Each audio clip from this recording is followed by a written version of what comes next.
દ્વારકાધીશ, જય શ્રી રામ બધાને।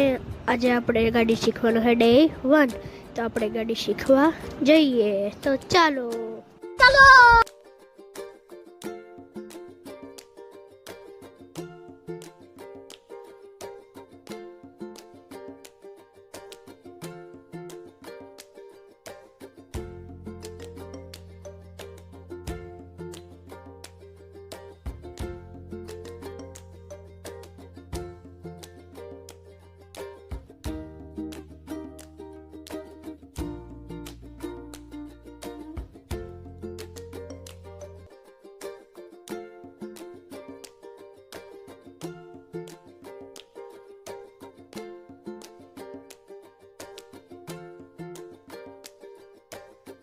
તો હવે હું ગાડી શીખીને ઘરે આવી ગયો છું। હવે ડે 2માં મળીએ, તો હવે બીજા બ્લોગમાં મળીએ। તો ત્યાં સુધી બધાને જય દ્વારકાધીશ, જય શ્રી રામ।